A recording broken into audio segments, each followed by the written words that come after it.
Hello students, welcome to the EPG Pathshala. I am Dr. Vandana Dave from Women's Study Research Center, Kurukshetra University. Today, I am going to talk about the module Status of Women in India, Comparison with Other Countries and States of India from paper Women, Development and Developmental Organizations. The objectives of the module are to make the reader understand gender gaps with regard to different indicators representing status of women. The status of women in Indian society has changed from time to time, and it has been culture, religion and age specific. In the view of many scholars, women were greatly honored in ancient India, enjoyed freedom, good status, and learning opportunities, and that the decline in the women's status later resulted from foreign invasions. In the ancient period of Indian history, the birth of a daughter did not frighten the parents. Early marriage was not a norm, and girls belonging to the rural families received administrative and military training and were entitled to the same education as boys, and no limitations were put on their ambitions in this direction. In the choice of his or her spouse, both enjoyed equal freedom and equal opportunities. Before the advent of Muslims, the status of Hindu women was certainly better.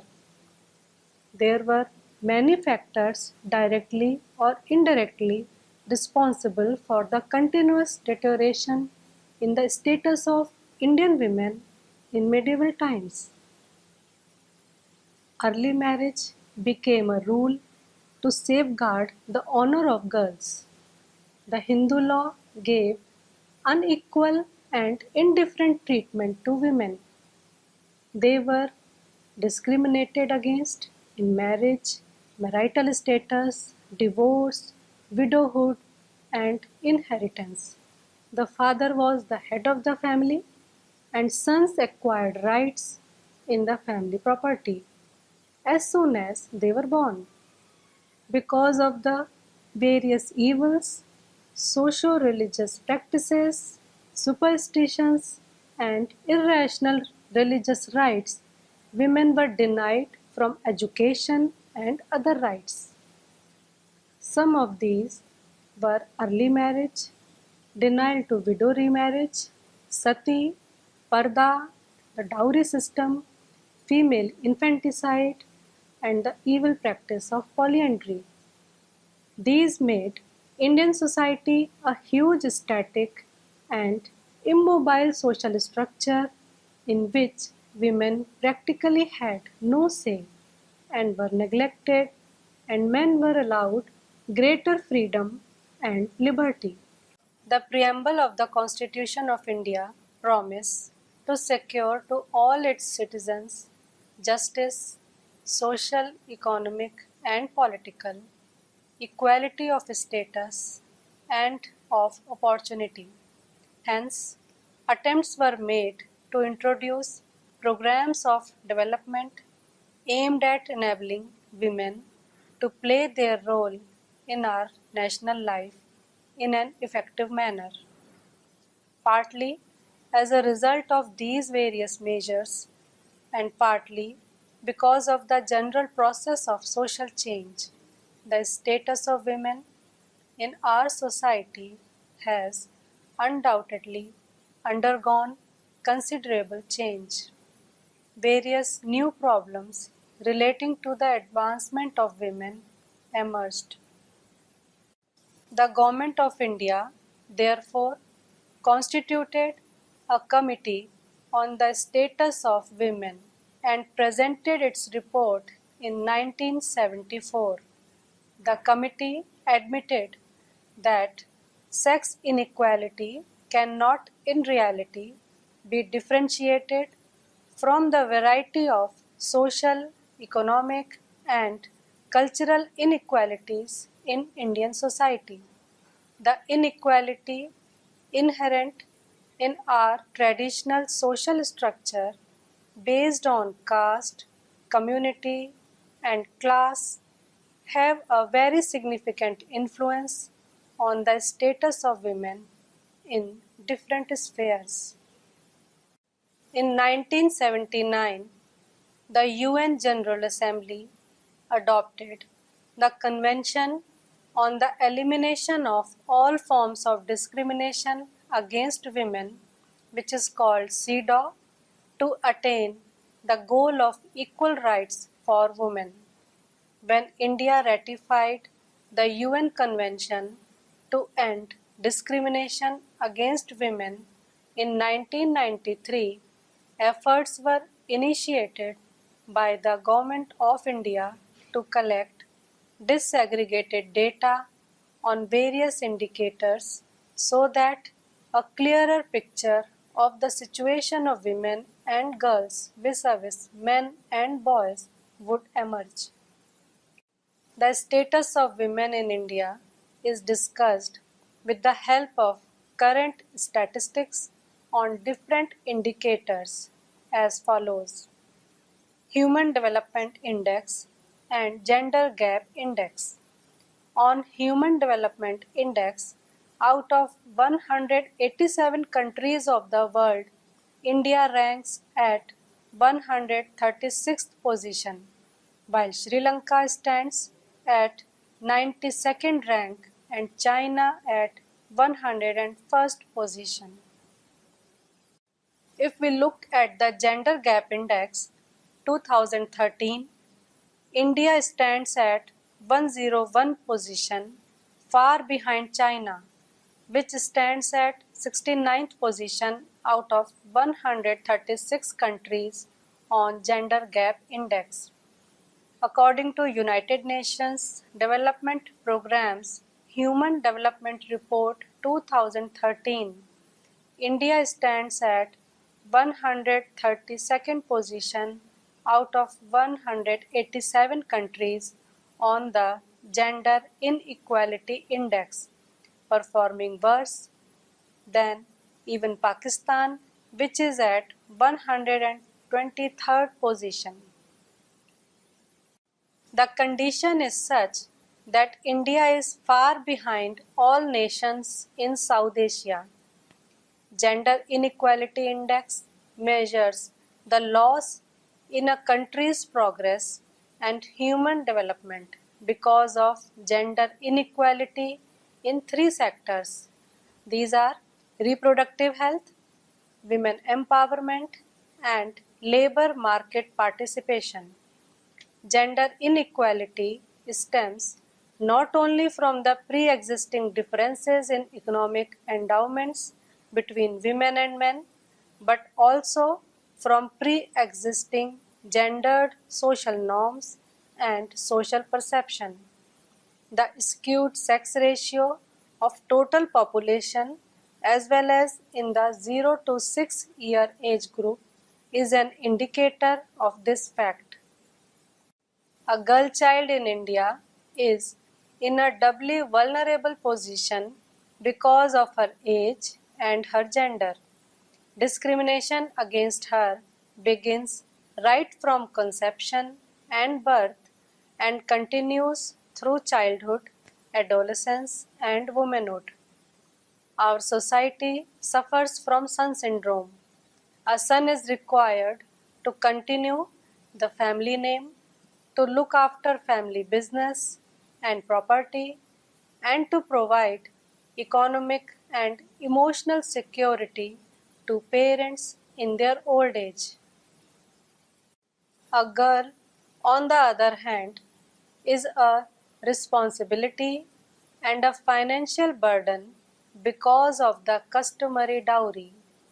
Though times are gradually changing, but discrimination and bias on these accounts is still very vivid and persists in different castes and class of the society, reflected through the statistics on sex ratio of India. Sex ratio is defined as the number of females per 1000 males in the population. The better physiological strength of girl children, which ensures better survival chances, should bring the sex ratio close to unity. Yet, this is not the case in India, and sex ratio in most of the Indian states is adverse to females except Kerala and Puducherry, which recorded the most favorable sex ratio of 1084 and 1038 respectively. Most developed countries of the world have a very lowest rate of infant mortality. In 2013, India's infant mortality rate of 42 per 1000 live births is remarkably higher. Orissa has the highest infant mortality rate of 69 among the Indian states, followed by Uttar Pradesh, which has 67 IMR. The lowest IMR was recorded in Goa, which is 10, followed by Kerala, which is 12. The infant mortality rate in India is steadily decreasing, but it is also true that after the first month of life and before they are 5 years old, girls in India face a higher mortality risk than boys. The maternal mortality rate in India is remarkably higher than the European countries, even than Sri Lanka and China. It is 2000 per 1 lakh live births in 2010. Life expectancy. All over the world, female life expectancy is higher than the males. India's total life expectancy, which is 70 in 2008, is steadily increasing, which is an indicator of better healthcare facilities available to men as well as women. Fertility. A woman in India has an average of 2.7 children in her lifetime. Fertility decreased by 0.5 children between National Family Health Survey 1 and National Family Health Survey 2. It decreased less rapidly by 0.2 children between NFHS 2 and NFHS 3. Fertility in rural areas is 3 children per woman, much higher than in urban areas where the replacement level fertility rate of 2.1 children per woman has been achieved. The greatest differentials in fertility are by wealth and education. More wealth and education is positively correlated to lower fertility rates. Results of National Family Health Survey 3 reveal that an increased 55.3% of women in India suffer from some degree of anemia as compared to 51.8% during National Family Health Survey 2. If we look at the results of National Family Health Survey 3 with respect of anemia among children aged 6 to 35 months of age, 69.5% are suffering from anemia, which is quite high and an indicator of absence of balanced diet. Education. Despite the constitutional directive under Article 45 and right to education, which provide for free and compulsory education up to the age of 14 for both boys and girls, the literacy rate in India is not very high. In case of girls, the enrollment rate is still lower and withdrawal rate around puberty is higher. In all the census years, the female literacy rate is inordinately low compared to male. This is because of the lack of access to educational opportunities and facilities and early assumption of domestic responsibilities. Besides, the socio-cultural attitude contributes to lower literacy rate amongst girls. It is believed that the ultimate goal of a girl is to produce children and look after the home. The educational status of girls can be understood with the help of following data. If we compare the enrollment and out of school percentage in 2013 among various countries of the world, then we can see Iraq, males are enrolled in secondary school, the number is 60, and the enrollment of female is 45. And if we look at the figure of out of school adolescents, lower secondary, then males are 20 and females are 40.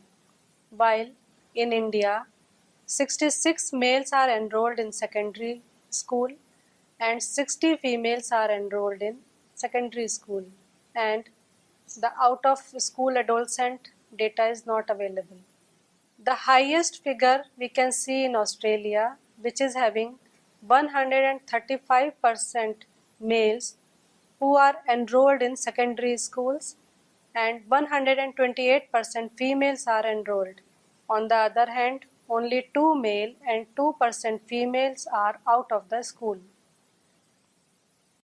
The Human Development Report of South Asia 2000 says that low female participation in education system is primarily the outcome of two factors: low parental demand for girls' schooling and the public and private sector's supply of educational services do not respond to the community's needs.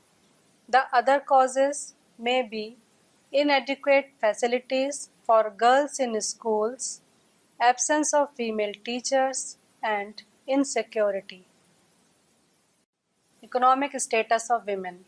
Discrimination in all other spheres of life is reinforced by economic deprivation. This, in turn, perpetuates their low status, which leads to further discrimination, resulting in a vicious circle which is difficult to break. The Human Development Report of South Asia 2000 report that some degree of statistical invisibility of women in the economy is a worldwide phenomenon, but in South Asia it is particularly pervasive because of historical, traditional, and cultural reasons. It is also emphasized in Shram Shakti report that although women work for longer hours and contribute substantially to the family income, they are not perceived as workers by either the women themselves or the data collecting agencies, and they do not recognize the multidimensional functions of women, which include their productive and reproductive labor. As per Census 2011, only 19% of Indian women above the age of 15 were a part of the country's labor force compared to 54.20% of men. Female work participation rate 2011.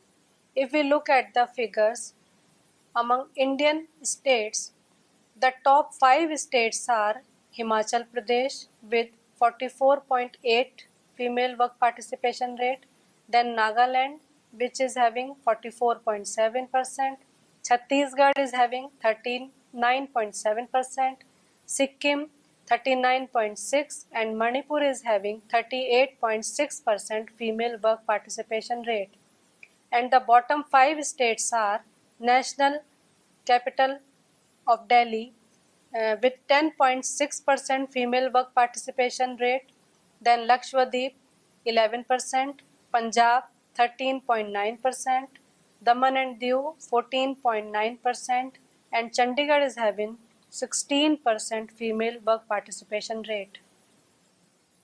The major part of women workers work in agriculture or traditional home-based industries, and it is held that women work outside the family to supplement family income when the family's income is not enough. Political participation.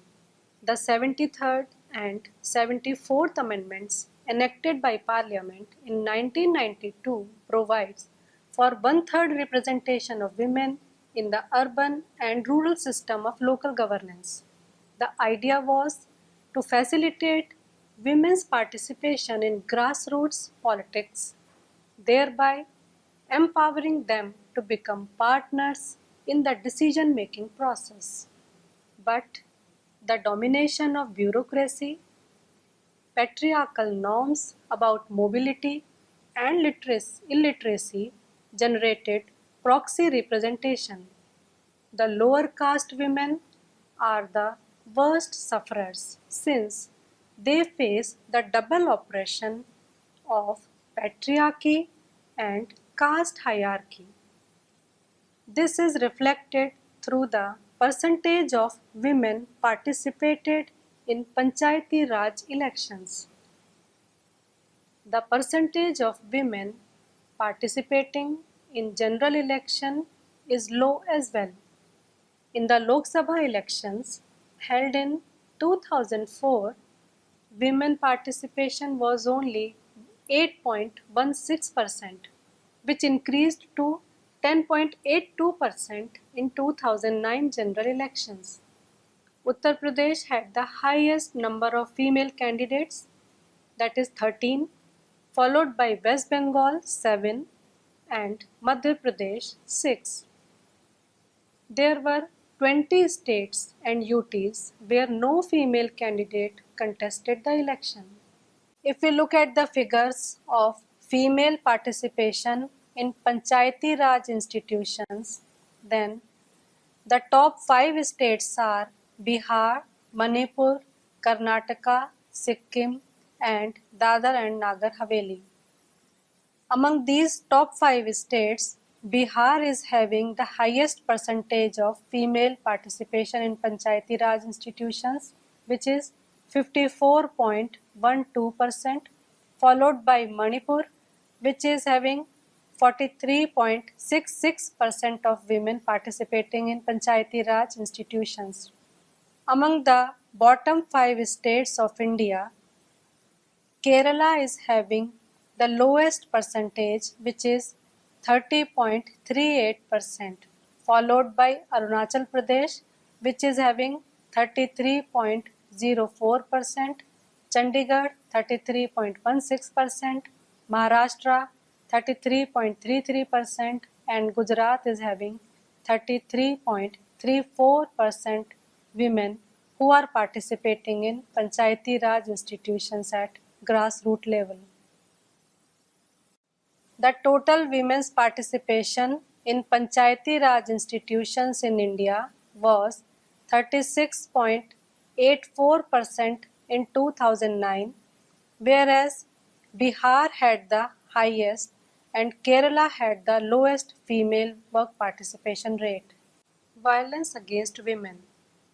While the term violence includes both mental and physical violence, mental violence is non-quantifiable and it is possible only to identify instances of physical violence, which are recognized as crimes against women by the Indian Penal Code.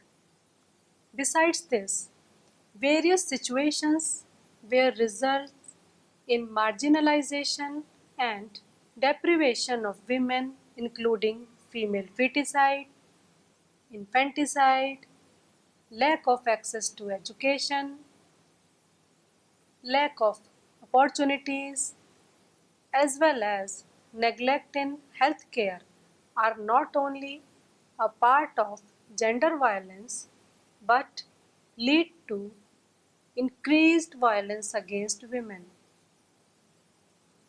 Despite the existence of a number of legislations for providing protection to women, crime against women had increased in the decade. If we have a look at the figures provided by the National Crime Records Bureau, 2012, West Bengal is the most unsafe state for women with 12.67% of crimes against women, followed by Andhra Pradesh 11.53% and Uttar Pradesh 9.65%. Violence against women. The National Crime Records Bureau revealed the most unsafe cities for women are Delhi, Bangalore, and Kolkata in that order. Besides the above indicators, there are various other spheres and modes of discrimination which are detrimental to women's position in Indian society.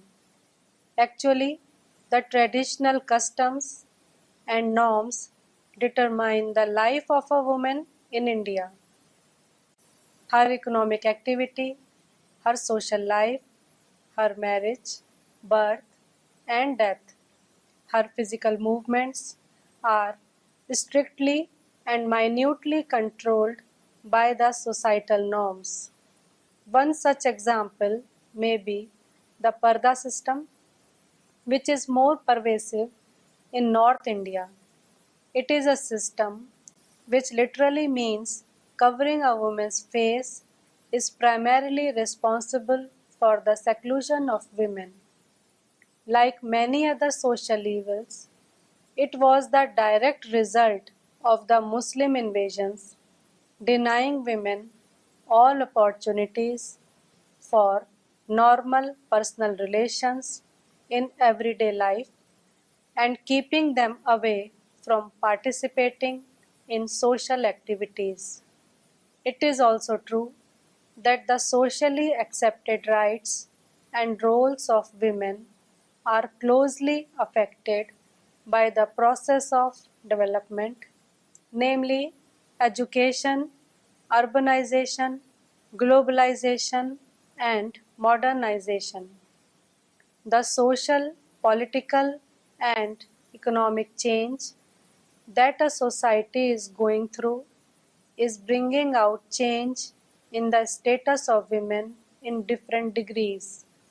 However, the process of change is slow, as revealed by various reports that India has not much improved on the human development front as it has made significant economic progress. So, there is a need of social awareness towards more egalitarian distribution of roles between women and men in order to make the change wholesome. So, students, let's now summarize the status of women in Indian society. The status of women in Indian society has changed from time to time. On Human Development Index, out of 187 countries of the world, India ranks at 136th position.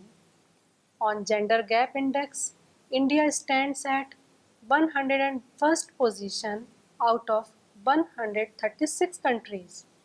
The sex ratio of India is 940 as per census 2011. The gender gap in literacy in India is of 16.58 points as per census 2011. Work participation rate of women is only 19% and political participation is nearly 10%. Besides these indicators, various other spheres and modes of discrimination are detrimental to women's position in Indian society. Thank you.